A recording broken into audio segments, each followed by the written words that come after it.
नमस्कार, बिहार मिथिला न्यूज़ में आपका स्वागत है। मैं हूं मनोज।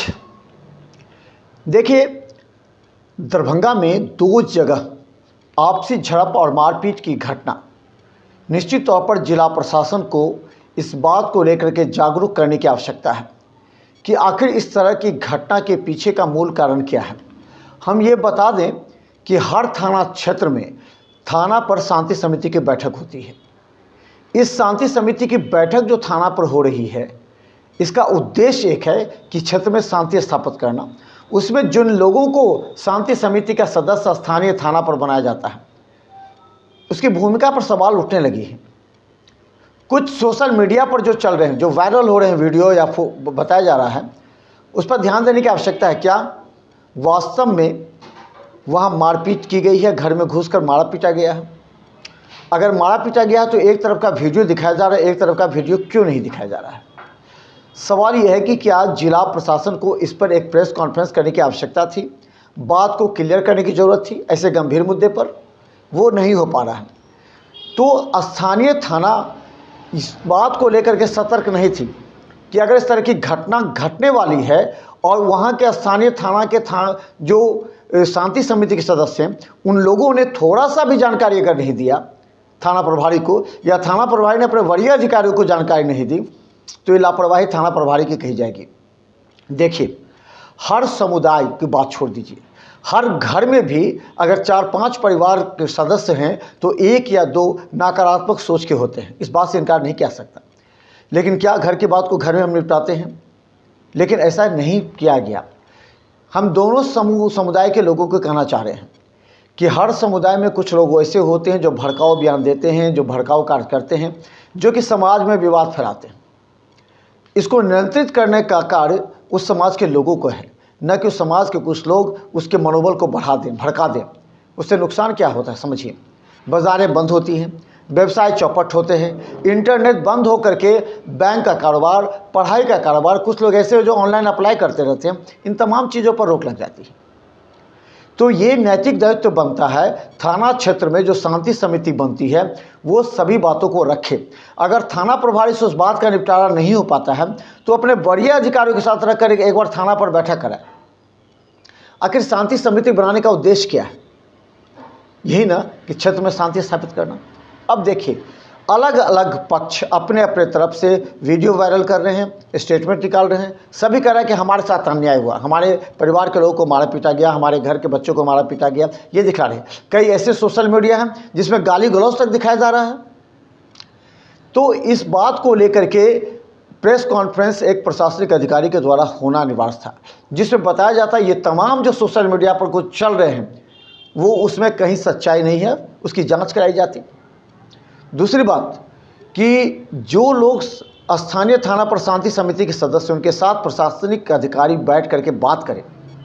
थाना से नहीं संभव है, वरीय अधिकारी बात करें, उनकी भावना को समझें कि हर बार प्रतिमा विसर्जन में आखिर इस तरह का क्यों होता है। जब मुहर्रम का जुलूस निकलता है उस समय भी रूटते होता है, उस समय भी मंदिर के रास्ते गुजरा जाता है। तो जब धार्मिक स्थल के सामने गुजरने वाले जगहों पर पुलिस कैंप क्यों नहीं करती, या उस समय स्थानीय लोगों के साथ मिलकर इस बात को क्यों नहीं पैचअप किया जाता कि दोनों धर्म के भावनाओं का कद्र करना एक दूसरे के लिए काफ़ी महत्वपूर्ण है। ये नहीं होता है। हमें काफ़ी दुख होता है जब हमें ये लगता है कि एक ही मोहल्ले में रहने वाले कुछ उपद्रवियों की वजह से पूरा समाज डिस्टर्ब होता है, पूरा दरभंगा जिला डिस्टर्ब होता है। दरभंगा जिले की बदनामी हो रही है। जरा समझिए, 2 बार इंटरनेट बंद कर दिया गया। तो क्या प्रशासनिक अधिकारी इन उपद्रवियों पर अंकुश नहीं लगा सकती? क्या ये उपद्रवी जिला प्रशासन पर भारी पड़ गए हैं जो इंटरनेट बंद करना पड़ता कुछ लोगों के, चंद लोगों की वजह से? जिला प्रशासन अगर हर बात पर ऐसे ही इंटरनेट बंद कर देगी तो जिला प्रशासन की काफ़ी बदनामी इस बार हो रही है, क्योंकि बहुत से कारोबार जो कि ऑनलाइन चलते हैं उस पर निश्चित तौर पर अंकुश लग गया। लोग पैसे नहीं ट्रांसफ़र कर पाए। होटल, रेस्टोरेंट, सारा बिजनेस, कपड़े का लेन देन, जितना भी पे फोन, पेटीएम होता है उस पर काम नहीं हुआ। बहुत से जो एटीएम है वो नहीं काम कर रहे थे। बैंकों के कई जगह काम नहीं हो रहे थे। ऑनलाइन फॉर्म भरना था वो नहीं हो रहे थे। इन तमाम कार्यों पर रोक लगा, जिससे लोग प्रशासन के खिलाफ इस बात हो गए। क्या कुछ उपद्रवी जो कि मुट्ठी भर भी नहीं कहे जा सकते हैं। ये उपद्रवी का इतना मनोबल बढ़ गया कि वो मारपीट कर ले, पूरा बाजार बंद करवा दे, प्रशासन इंटरनेट बंद करवा दे और गर्व से कहे कि चलो हमारे वजह से इंटरनेट बंद हो गया। जिला प्रशासन को इस बार काफ़ी गंभीरता से सोचने की आवश्यकता है, क्योंकि जो रफ्तार जा रही है उस रफ्तार पर अगर अभी ब्रेक नहीं लगा तो हमें आने वाले समय में निश्चित तौर पर इस दरभंगा को जलते हुए देखना पड़ेगा। इसलिए आवश्यकता है ऐसे उपद्रवी तत्वों पर अभी से रोक लगाए, ऐसे लोगों को गिरफ्तार करे, ऐसे लोगों के साथ सख्ती से पेश आए पुलिस, ताकि इस तरह का हमारे समाज में जो दुर्भावना, जो विद्वेष है, उन्हें फैले। दूसरी बात हम कहना चाहेंगे उन तमाम लोगों से, देखिए राजनीति अलग चीज़ है, वोट बैंक अलग चीज़ है, उसे आप धार्मिक अनुष्ठान और धार्मिक पर्व से कतई नहीं जोड़ें, क्योंकि अगर इससे जोड़िएगा, मोदी जो बयान देते हैं उसे बीजेपी को संपर्क करने दीजिए, जनता के बीच जाने दीजिए वोटिंग शेयर पर, लेकिन उसे धार्मिक आस्था पर चोट पहुंचाने की बात ना करें। अगर ओवैसी बोलते हैं कुछ तो ओवैसी का राजनीतिक स्टंट है, राजनीतिक की तरफ बोलेंगे, उसको धार्मिक भावना के साथ मत जोड़िए, धार्मिक पूजा अनुष्ठान के साथ मत बोलिए। अगर इसी तरह राजद के कोई नेता कुछ भी बोलते हैं, रामचरितमानस पर बोले या कुछ भी बोले, उसको आप इससे चोट मत दो, उसे राजनीतिक तक के रहने दीजिए।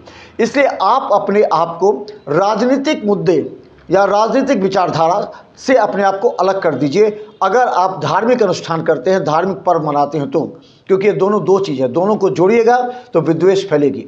क्योंकि इस बार 22 जनवरी को जो कुछ हुआ, सड़कों पर निकल करके लोगों ने जो खुशी का इजहार किया है, उसे दूसरे धर्म के लोगों को इस भावना का थोड़ा सा दुख पहुंचा, जिसका ही खामियाजा इस बार दोनों जगह यानी कि तारसरा मुड़िया और बहरा में देखा गया कि उनके पीछे जो मानसिकता चल रही थी वो 22 जनवरी की थी। और 22 जनवरी जो किसी को वोट बैंक के रूप में कहा जा सकता है, तो उसकी प्रतिक्रिया में इस तरह की घटना घटी है। लेकिन जिस तरह जिला प्रशासन ने इंटरनेट बंद किया, इसमें निश्चित तौर पर यह बताया जा रहा है कि प्रशासन को जो अपनी बड़ी जिम्मेवारी निभानी थी वो निभाने में कमी होगी। ऐसे उपद्रवियों का एक बार सवाल पूछ रही है जनता प्रशासनिक अधिकारियों से, क्या कुछ उपद्रवी तत्वों के आगे प्रशासन बौना साबित हो गया, जो उन पर रोक लगाने की जगह दोनों तरफ, तो पहले एक तरफ जब पक्ष पुलिस ले रही थी तो बहुत अच्छा लग रहा था, जब पिटाई पुलिस कर दी तो बुरा लगने लगा, रोड़ेबाजी आपने की तो पुलिस अपने आप को बचाव करते पीछे भाग गई, जब पुलिस आपको खदेड़ने लगी तो आपको बुरा लग गया। ये बात आपको भी सोचनी पड़ेगी कि पुलिस हमेशा जो काम करेगी वो शांति व्यवस्था कायम करने के लिए करेगी, चाहे वो उसके सामने जो आएगा वो कोई धार्मिक या फिर कोई संप्रदाय का नहीं होगा, वो उपद्रवी होगा। जो पुलिस पर, जनता पर लाठी रोड़े बरसा रहा होगा वो उपद्रवी की श्रेणी में आएगा। पुलिस को ऐसे लोगों से सख्ती का व्यवहार करना चाहिए। देखिए, हर मामले का निष्पादन है और निष्पादन शांति समिति के जरिए हो सकता है, थाना पर बैठ करके हो सकता है, या फिर जो वरीय अधिकारी हैं उसके साथ हो सकता है। तो इस परिस्थिति में जो कुछ हुआ उसमें नहीं तो हम अगर दोषी माने तो निश्चित तौर पर स्थानीय थाना क्षेत्र में जो शांति समिति है उन्होंने सही तरीके से पुलिस और प्रशासन के अधिकारियों को नहीं बताया, जिस वजह से बड़ी घटना घट गई और पूरे बिहार में और देश में दरभंगा का नाम बदनाम हुआ। यह बदनाम कौन कर रहा है? कौन से उपद्रवी तत्व हैं? कौन से व्हाट्सएप चैट चलाते हैं? कौन से ऐसे लोग हैं जो समय का इंतजार करते हैं? इन तमाम बातों की जानकारी पुलिस को अपने खुफिया सूत्रों के अनुसार रहना चाहिए, वरना बदनामी और बढ़ती चली जाएगी। और जनता का मानना है कि जो ऐसे उपद्रवी हैं उस पर कड़ी कार्रवाई कीजिए, चाहे किसी भी संप्रदाय से क्यों न हो। पुलिस के पास तो सीसीटीवी फुटेज है, तो फिर कार्रवाई करने से पीछे क्यों हट रही है? याद कीजिए, पिछली बार जो हुआ था बाजार समिति के पास, सीसीटीवी फुटेज के आधार पर 2 मीडिया पर भी कार्रवाई होगी और भी लोगों पर कार्रवाई हुई, अभी तक केस चल रहा है लोगों का। तो इसमें क्यों पीछे हट रही है पुलिस? 43 लोगों की गिरफ्तारी हुई है बहरा कांड में, 13 लोगों को यहाँ से गिरफ्तार किए गए थे। इसके बाद भी पुलिस सही निष्कर्ष पर नहीं पहुँच रही है। पुलिस अभी भी अटकी हुई है कि करे तो क्या करे। पुलिस को चाहिए कड़ाई के साथ अगर ऐसे उपद्रवी तट से निपटेगी तो मुझे लगता है कि हमारे समाज में शांति व्यवस्था होगी। ऐसे उपद्रवी पुलिस और प्रशासन को देखते ही भाग खड़े होंगे अगर उन्हें डर पैदा हो गया। एक और सवाल पूछा जा रहा है, क्या उत्तर प्रदेश का बुलडोजर अब दरभंगा में भी आना चाहिए और बिहार में भी आना चाहिए? सम्राट चौधरी को उप मुख्यमंत्री बनने के बाद लोग चर्चा हो रही है। चलिए अब दिखाते हैं बिहार में था न्यूज़ पर, क्योंकि हम हर बात जो धरातल जमीनी सच्चाई है समाज के हित में वो आपको दिखाएंगे, चाहे आपको बुरा लग सकता है। लेकिन हमें अपने चौथे स्तंभ का कर्तव्य निभाना है। हम किसी का पक्ष नहीं ले सकते हैं, लेकिन दोनों पक्ष को कह सकते हैं कि आप अपने अंदर की कमी को देखें। आपके आसपास जो छोटे बच्चे हैं जिनके हाथों में रोड़ा थमाया जा रहा है, उसको रोकें, क्योंकि भविष्य उसका बर्बाद होगा। धन्यवाद।